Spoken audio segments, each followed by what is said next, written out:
Os órfãos da repressão. Crianças que presenciaram a prisão dos pais e nunca mais os viram.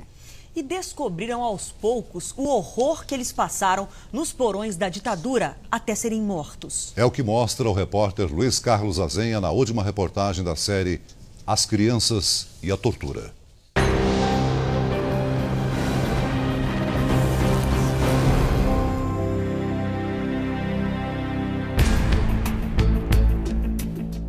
De repente, o sumiço. A última vez que eu vi meu pai foi em abril de 71.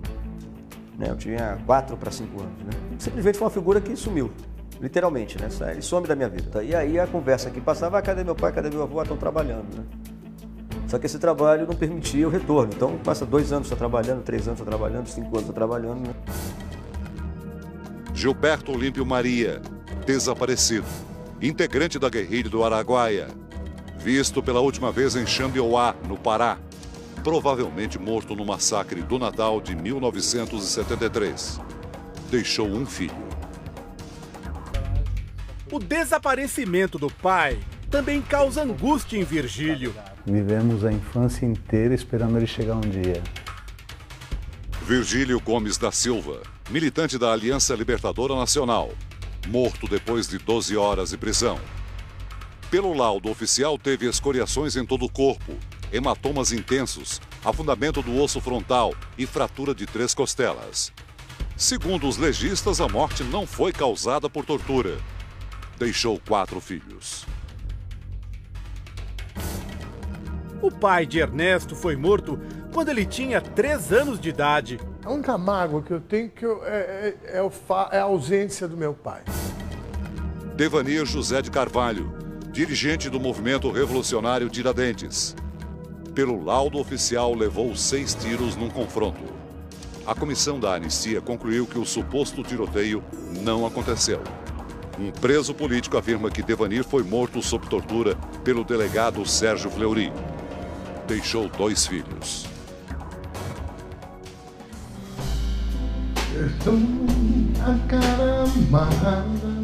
Hoje Ernesto canta as músicas daquele período. A falta de abraço. Após a morte do meu pai, a organização arrumou um aparelho para a gente ficar escondido. E depois de uns 10, 15 dias, eles descobriram, e aí saiu um tiroteio, morreu mais gente, né? E aí a gente acabou todo mundo indo para o DOPS, né? E minha mãe ficou 30 dias lá. A memória é vaga. A minha memória, às vezes, ela fica um pouco confusa, porque tem muita coisa que eu ouvi da minha mãe. Então, às vezes, eu não sei se eu me lembro, ou se eu me lembro que ela me contou essa história. Tem uma história muito carregada. Mas um sinal de que algo grave tinha acontecido, ele percebeu. A gente chegou na Operação Bandeirantes e quando a gente entrou, tinha um policial vestindo a jaqueta do meu pai. Então, isso é um... Ernesto, o irmão e a mãe viveram 8 anos no exílio. A música, ela teve um significado para todas as pessoas que sofreram a violência do Estado nessa época e talvez mais as que ficaram exiladas, longe do país, né? E o que nos ligava ao Brasil era a música. Apesar de você, amanhã há de ser outro dia. 40 anos depois, Igor volta ao sobrado onde passou a infância em São Paulo. O quartinho ainda existe. Ela deu uma mexida, mas tá lá. O menino não sabia, mas era uma base clandestina do Partido Comunista do Brasil, o PCdoB. Os coleguinhas de escola não podiam subir para o 2º andar, onde ficava o arquivo secreto do partido. E eu achava muito estranho por que não podia subir, né? Até subimos quando eu conseguia dar uma... vamos lá em cima. Aí quando eu era descoberto com um amigo lá em cima, era devidamente repreendido, né? A grande surpresa veio aos 13 anos de idade. Lendo uma revista, descobriu a verdadeira identidade de um homem que visitava o sobrado e que Igor chamava de tio José.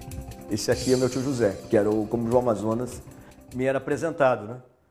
Você olhou e falou, esse é meu tio. Meu tio, né? O que ele está fazendo dirigindo o PCdoB? Aí eu chamo Vitória, minha mãe, né? Aí foi ter uma conversa, né?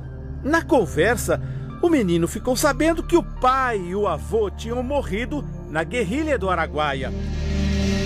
Descobriu também sua verdadeira identidade. E aí um belo dia, ó, seu nome é Jorge, Igor é seu apelido porque é bonitinho, não sei o quê. Você achava que o seu nome era qual? Jorge Freitas, né? Que era o nome, era o Jorge. Os filhos de Hilda ficaram órfãos de pai um dia antes de serem presos com ela. Aí, quando eu caí presa, caiu eu, as crianças e o Cirilo. Levaram a gente pro DOPS. Virgílio e o irmão foram levados para o juizado de menores, junto com Maria Isabel, a menorzinha, de apenas 4 meses de idade. Porque eles davam a mamadeira para ela e jogavam lá e pronto. Ela, 4 meses, ela não segurava a mamadeira ainda. E não era acostumada com mamadeira. E íamos debaixo do berço dela e deitava. Aí de tempo em tempo ele acordava para pegar a mamadeira para dar a mamadeira para ela. Apesar da ajuda dos irmãos, a menina ficou desidratada e quase morreu. Ficou 1 mês no hospital. A família só conseguiu retirá-los do juizado de menores 2 meses depois da prisão. Aqui ficava o presídio Tiradentes. O prédio foi demolido, só sobrou este pórtico. Sobraram também histórias impressionantes como a de Hilda. Ela passou 4 meses aqui, isolada, sem direito a visitas. Mas deu um jeito de driblar a repressão. Hilda descobriu uma fresta na janela da cela, através da qual conseguia ver uma esquina da cidade. Pediu a alguém da família que levasse as crianças até lá. Vamos ver a tua mãe. Vamos ver minha mãe. Todo mundo feliz, né? Vamos ver minha mãe. Então eu pegava um jornal, enrolei o jornal e enfiava o jornal nas grades e balançava.